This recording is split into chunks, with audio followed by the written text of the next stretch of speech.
Jason Statham is back as a working man. He's a working man. He's a working man. He's a working man. He's a working man. So, a working man. So, Mr. Jason is back, and this is his latest action movie.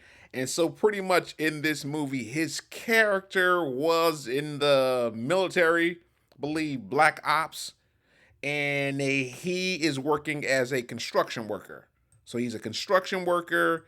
His boss's daughter is kidnapped pretty much. So that is the movie. The plot is not the best. This movie doesn't bring anything new to the genre. It's just the same old, same old.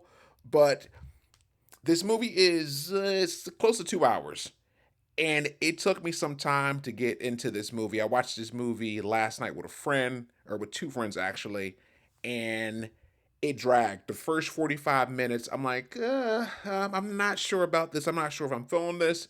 But then, when the action picks up, that's when the movie is good. But like I said, it's nothing new. The story, there was really nothing new to the story.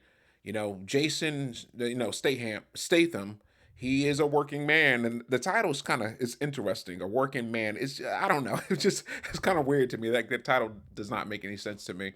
But so anyway, there's some there was some, I guess, overall the action was entertaining, and then some of the action was not the best. But overall, this is just, this kind of movie that you expect, where you're going to get some action, some craziness, and then also some of the characters, some of the villains, because the woman who is kidnapped, there's two of the bad guys, and she gets away from them, like in part of this movie, she gets away from the bad guys, and I don't want to spoil the movie, but then eventually someone else stops her, and it's like these two, it's a man and a woman. I'm like, what is the deal with these people? And then there's also another scene where Jason is beating up the guy, the guy, one of the villains, and then the girl, the other female villain, she is looking, or she's watching the girl who was kidnapped,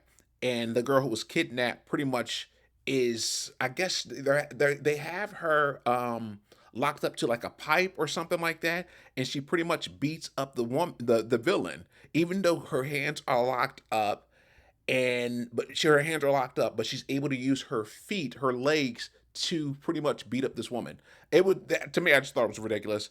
But overall, I would give this movie a 6 out of 10, because it's kind of movie where you don't expect a lot, but I guess I was hoping that the story would be a little better, and it does drag at times, especially the first 45 minutes. But it's, what do you expect? It's another Jason Statham movie, and overall, it was 6 out of 10. It was somewhat entertaining.